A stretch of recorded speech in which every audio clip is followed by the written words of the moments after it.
teman-teman semuanya. Assalamualaikum warahmatullahi wabarakatuh. Salam sejahtera buat kita semuanya.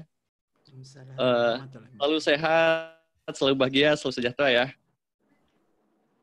Begitukah? Ya. Mau dimatiin kan? Ya pasti. Harus. Ya. Harus, Oke. Kang. Sip, teman-teman sekarang juga mungkin di IG Live yang lagi nonton. Mbak, ambilin itu aku deh, Mbak. Kita lagi ini ya apa? Kabel-kabel. Lagi membahas tentang ego ya. Jadi kita bahas ego diri yang kecil dan ego yang diri yang sejatinya gitu ya. Gitu. Oke, saya akan buka screen dulu hanya buat mengingatkan tema kali ini apa gitu ya. Oke. Dan hari ini bertepatan dengan bulan purnama ya, agak merah juga tadi ya kelihatannya gitu. Mudah-mudahan menjadi sebuah keberkahan buat kita semuanya. Iya, Kang. Amin, amin. Sampai tanggal 7. Oh gitu, lama juga ya. Oke, kita akan membahas tentang ini, tentang membebaskan diri ego dan bersatu dengan diri sejati atau the self gitu ya. Oke, ini sebenarnya salah satu tujuan kita di ujungnya ini sebetulnya, ya. Dan ini yang selalu terus-menerus kita lakukan, ya, membebaskan diri yang kecil gitu ya, yang namanya ego itu ya, dan bersatu dengan diri sejati atau the self. Ada yang bilang true self ya, ada yang higher self, ada yang guru sejati dan sebagainya. Oke, ya, yang perlu kita ketahui dan pahami bahwa kita tuh ada dua gitu ya, diri kita ada dua, yang satu diri ego, ya, dan ada diri sejati, gitu. Kalau kita dalam keseharian kita sering ada naluri gitu ya, atau yang disebut suara hati. Ya, suara hati ini pun kalau ini perlu mendengarkannya itu perlu dengan kejernihan, karena suara hati ini pun bisa jadi bukan dari diri sejati, tapi dari alam bawah sadar yang terekam, yang terus muter ya di alam bawah sadar dan menyampaikan saran-saran, konsep-konsep untuk bertindak dan lain sebagainya. Tapi itu by program sebenarnya. Nah, ini pekerjaan yang tidak mudah, teman-teman semuanya, dan ini perlu dilakukan terus-menerus. Cuma saya hanya menyampaikan hal-hal yang inilah salah satu pekerjaan PR terbesar kita, gitu. Yang paling penting adalah kita mengetahui dulu bahwa ada dua diri kita, diri yang kecil, yaitu tentang ego dan the self. Ya. Oke. Nah, cirinya apa ya? Jadi kalau diri ini yang namanya ego itu kalau belum terbebaskan itu diliputi oleh penderitaan-penderitaan. Ya. Jadi selama hidup kita akan tidak mendapatkan yang namanya kebahagiaan sejati. Nah, sedangkan diri sejati itu diri yang besar, ya, the self, yang diri kita yang sebenarnya, dia sudah pada dimensi kelapangan, ya. Jadi jauh dari penderitaan, dia lapang. Kenapa lapang? Karena tidak terkena dengan konsep dualitas. Jadi kita akan bahas dualitasnya ini, gitu ya. Jadi kenapa ego ini sangat bisa menderita? Karena ego ini yang sangat terkungkung, terkontaminasi oleh dualitas, ya. paling terbesarnya itu. Nah, pertama kali kita mempunyai ego terbesar itu adalah sebutan nama. Ya, salah satunya, kalau mungkin ada yang lain ya, tapi saya meyakini nama ini adalah ego, ya, identitas kepada kita. Di situ juga ada harapan-harapan orang tua, keinginan-keinginan dan lain sebagainya. Ya, di situ juga ada mulai terjadi konsep baik buruk menurut konsep benar salah, ya, dan ekspektasi. Nah, setelah ada nama, kita dibesarkan, mulai kita diajarkan tentang yang namanya baik buruk, benar salah dan lain sebagainya, mana yang bagus, mana yang jelek, gitu ya, dan lain sebagainya. So, akhirnya apa? Akhirnya vibrasi yang disampaikan oleh orang tua dan lingkungan sekitar tentunya, bukan hanya lingkungan sekitar terdekat, tapi lingkungan sekitar sampai terjauh. Apa itu? Ya dunia ini. Dunia ini sudah memang terkonsepnya karena dualitas, gitu ya. Ada menang kalah dan lain sebagainya. Sehingga itu menjadi sebuah sesuatu keyakinan, seolah-olah itu sebuah kebenaran.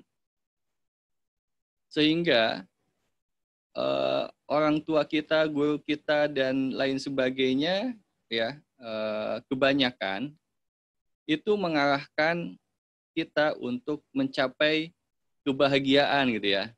Kebahagiaannya, tapi kebahagiaan yang semu, ya. Jadi kebahagiaan yang menurut konsep, gitu ya. Misalnya kesuksesan, gitu ya. Kesuksesan menurut mereka itu apa sih? Ya, jadi kesuksesan misalnya punya harta yang banyak, gitu ya. Terus punya status yang menurut pandangan konsep itu bermartabat, berderajat dan lain sebagainya.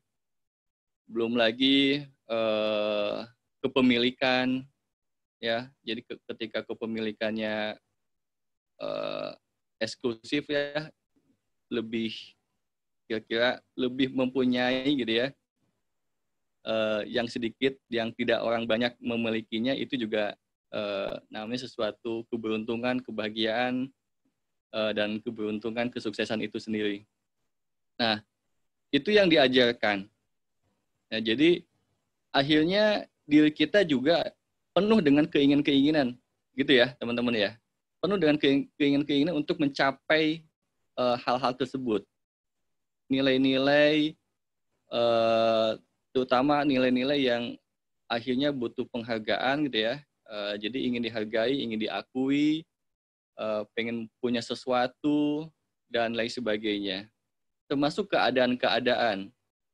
Ya, keadaan semuanya misalnya ya harmonis, ya, kalau keluarga keinginan mempunyai pasangan yang seperti diimpikan atau malah mungkin disarankan oleh orang tuanya, atau dianggap sesuatu yang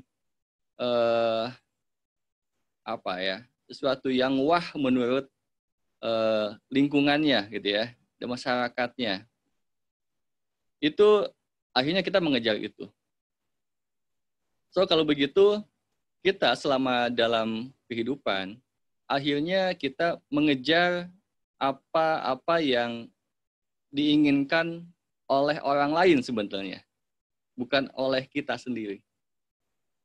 Ya, yang paling terdekat orang lain itu, tanda kutip ya, orang lain itu maksudnya di luar diri kita, itu adalah orang tua kita, ya, terus saudara kita, guru kita, dan lain sebagainya, ya. Termasuk juga konsep-konsep misalnya tentang kebaikan, konsep kebaikan, tentang tolong-menolong, gitu. Tentang sesuatu yang saya menginginkan saya menjadi orang yang bermanfaat, tapi tanpa mengecek diri kita, apakah dorongan kita dengan tolong-menolong, dengan bermanfaat itu pure dari diri kita apa bukan sih? Atau karena kita dorongannya karena ingin dianggap baik? ya, ingin dianggap menjadi golongan yang baik gitu. Jadi sehingga ketika kita tidak melakukan kebaikan, kita seolah-olah jadi kayak nggak enak gitu. Aduh, sesuatu yang kayaknya berdosa, sesuatu yang salah, dan lain sebagainya. Ketika kita tidak melakukan yang orang banyak tidak melakukannya, misalnya, akhirnya kita merasa tidak enak. Dan itu sekali lagi akhirnya segala perbuatan kita akhirnya lebih banyak dikendalikan atau menurut orang lain gitu. Ya, jadi ini penting banget ya. Jika kita mau membebaskan diri kita dan bersatu dengan the self gitu ya. Nah, ini pekerjaan yang benar-benar tidak mudah. Semua keinginan ini akhirnya menjadi sebuah kemelekatan. Ya, jadi penderitaan terbesar itu adalah kemelekatan itu sendiri. Jadi ketergantungan sama orang, ketergantungan dengan bisa gurunya, bisa orang tuanya, bisa dengan sahabatnya juga bisa ya. Ada yang klien saya sampai bergantung sama sahabatnya ketika sahabatnya itu meninggal, dia tidak merasa tidak percaya diri. Ya, jadi kayak kehilangan pegangan. Nah, itu kan sebuah penderitaan. Itu ada keinginan yang ada pada diri orang lain gitu. Jadi kita mempunyai kebahagiaan itu ada pada diri orang lain. Ketika orang lain tidak ada, ya sudah, ya, jadi menderita. Nah, tentunya ini bukan perilaku the self, bukan perilaku diri sejati. Ini adalah perilaku ego. Ya. Nah, ego sendiri tidak salah gitu ya. Ego sendiri itu bukan untuk dihilangkan juga. Ego ini netral, cuma dia selama perjalanan kemarin dia tidak terbimbing. Dia seperti apa ya? Seperti seorang anak gitu ya, seorang anak yang terus-menerus dicekoki informasi-informasi ya, mana yang benar, mana yang salah. Seolah-olah apa yang diintervensikan ke dia, informasi yang diberikan ke dia itu adalah sesuatu yang benar menurut banyak gitu ya, kebanyakan gitu. Karena kebanyakan melakukannya, menurut dia itu sebuah kebenaran juga. Padahal belum tentu juga. Ya, seperti yang kemarin saya share videonya tentang antrian di dokter gigi itu ketika ada bel terus berdiri gitu ya. Kan itu kebanyakan itu yang justru lagi mengkonspirasi gitu ya. Tapi akhirnya dia ikut juga gitu ya. Karena ketidakenakan ketika tidak mengikutinya. Nah, penderitaan ini, keinginan-keinginan ini juga tersimpan yang paling kuat, memorinya itu ada di memori rasa. Ya. Jadi kalau hanya di pikiran saja masih oke. Ya. Anda mau sepusing-pusingnya pikiran masih oke. Tapi kalau si pikiran itu sudah mempengaruhi dimensi rasa, nah itu yang akhirnya bermasalah. Ya. Misalnya kalau Anda berpikir sedang tidak cukup uang misalnya. Kalau hanya di pikiran saja, oke kan. Tapi kalau sudah ke dimensi rasa, bahwa nanti itu saya takut, saya nggak bisa makan, saya tidak bisa mencukupi kebutuhan keluarga, dan lain sebagainya, itu yang menjadi menderita kan. Jadi rasa penderitaannya itu. Ya. Rasa ingin dihargai, rasa ingin diakui, rasa dulu kita diabaikan karena harapannya tidak begitu, kan keinginannya itu. Ya. Rasa ingin menjadi seperti orang lain seperti itu, ketika tidak memiliki seperti itu, apa yang terjadi? rasanya sesuatu yang seperti tidak berguna misalnya, atau tidak bernilai.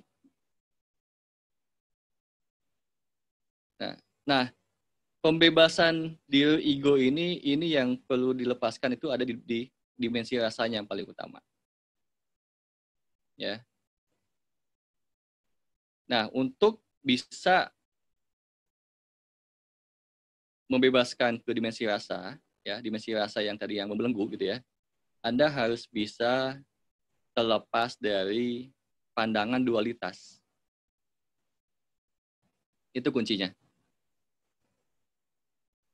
Ya, jadi Anda dalam kehidupan bukan untuk sesuatu yang sukses atau tidak misalnya, dan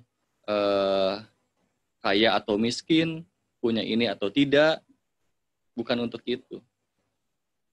Ketika Anda sudah bisa memandang secara netral, ya, dan terlepas dari dualitas itu tetap ada di dunia, ya. Kehidupan ini pasti ada dualitas, tidak mungkin dihilangkan. Tapi kita tidak terjebak dengan dualitas itu. Paham ya maksud saya? Ya, jadi ketika kita bisa melihat segala sesuatunya begitu adanya aja gitu kan. Bahwa ketika kita naik, ya kita lagi naik aja. Bukan menjadi kepongahan kita, menjadi kesombongan kita, kebanggaan kita, enggak perlu. Ya kita lagi naik aja, sadari aja kita lagi naik gitu. Jadi menyadari. Ketika kita turun, ya kita sadari aja kita sedang turun. Menyadari aja, tidak perlu dikasih konsep-konsep label gitu. Bahwa ketika turun itu jatuh, sakit, terhina, dan lain sebagainya. Nggak perlu. Ya lagi turun aja. Ya. Just it, itu aja. Selesai. Ya. Jadi, ini penting banget pandangan ini. Ya. Nah, ini yang disebut alpha juga. Ya. Jadi, alpha itu ketidakhadiran keakuan netral. Ya, di sini. Nah, kita perlu membedakan antara keberadaan dan keadaan jadinya. Sehingga kita akhirnya tidak terombang-ambing dengan keadaan. Keadaan itu kan tadi kan, baik buruk, ya, benar salah, persepsi berbeda-beda menanggapi keadaan itu. Keadaan itu yang ada di luar kita. Itu ego itu akan menderita ketika akhirnya terombang-ambing dengan keadaan. Kebalikannya kalau kita menyadari keberadaan diri kita, ada yang menghidupkan diri kita, ada yang mengasihi diri kita gitu ya. Keberadaannya itu dirasakan. Seperti latihan-latihan sebelumnya, kita merasakan nafasnya dulu, ya, merasakan keberadaan nafas, merasakan keberadaan yang maha hidup gitu ya di dalam diri kita. Ketika kita fokus di sana, apakah kita pusing nggak dengan keadaan-keadaan di luar? Enggak kan? Ketika kita menyadari keberadaan kita, keadaan itu menyadari itu hanya keadaan. Dan keadaan itu baik dan buruk bisa sesuai dengan persepsi masing-masing. Ya. Tapi kalau keberadaan yang bernafas gitu ya, keberadaan yang bernafas, ya itu tidak bisa dipersepsikan. Ya memang ada gitu. Memang ada kan? Misalnya kita bernafas nih. Ya, terus kita tahan sekuat mungkin sampai akhirnya tidak kuat. Berarti siapa yang bernafas? Ada yang bernafas kalau begitu kan? Ada yang menghendaki kita bernafas, ada yang menghendaki kita hidup. Ini bukan masalah persepsi. Ini memang ada. Ya. Sedangkan yang namanya keadaan itu banyak banget ya. Jebakan-jebakan ilusinya. Semakin kita menyadari diri kita yang sejati, maka kita akan minim sekali terpengaruh dengan keadaan. Ya, gitu. Jadi latihannya sebenarnya kalau untuk menjadi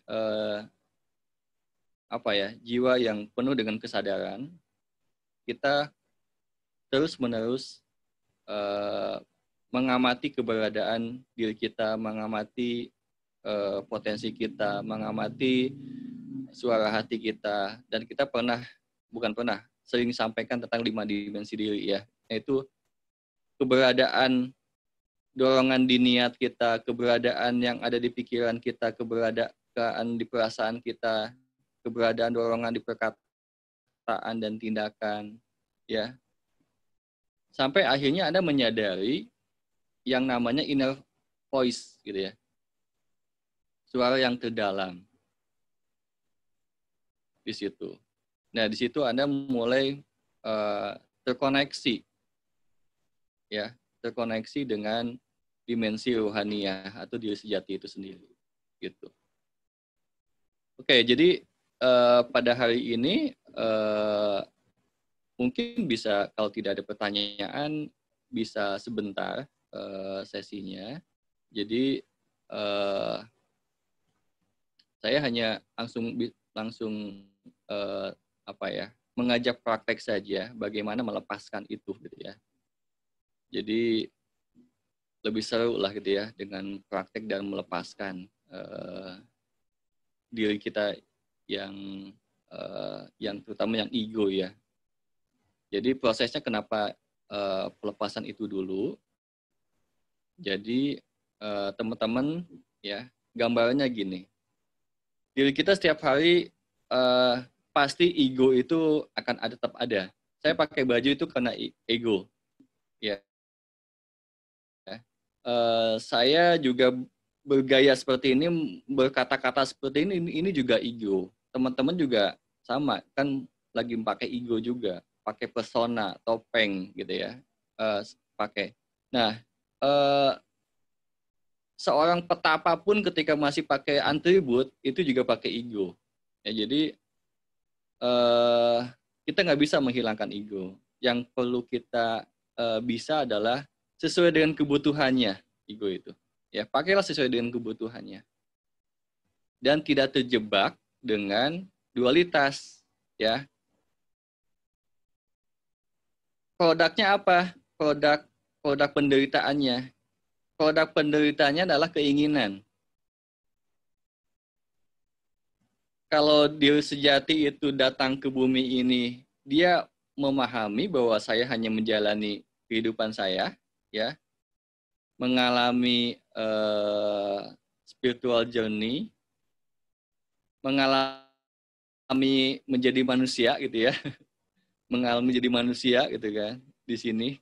Nah, tapi karena adanya ego, karena gini, kalau kira-kira kalau dia sejati datang ke bumi tanpa ada ego, bisa merasakan nyaman atau emosi nggak kira-kira?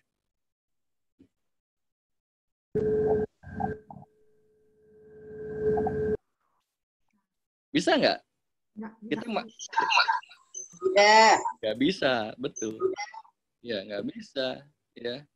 Jadi ego itu memang alat buat diri sejati kita, spirit kita untuk hidup di sini, bisa merasakan yang namanya bagaimana misalnya yang namanya kebaikan, ya, empati pakai ego apa enggak sih? Ya. Jadi semuanya asal itu pakai ego. Cuma masalahnya yang tadi mau dibebaskan adalah ego yang sudah terkontaminasi, sudah terbelenggu, sudah terjerat gitu ya, sudah terjebak di situ. Ya. Jadi misalnya bahwa kayaknya enak tuh kalau pakai mobil itu atau pakai baju itu ya, dan merasa diterima di sebuah sosialita misalnya gitu ya. Masa diterima tuh dengan itu. Tapi ketika kita tidak memakainya, menderita kan? misalnya orang seperti itu? Karena kan merasa tidak diterima kalau nggak pakai itu. Karena konsep sosialita misalnya itu harus pakai ini dan itu gitu ya, yang disepakati kalau diterima di komunitasnya misalnya.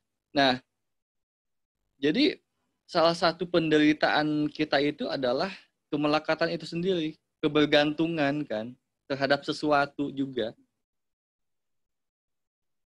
Ya, termasuk keinginan kita untuk bahagia itu adalah penderitaan terbesar juga.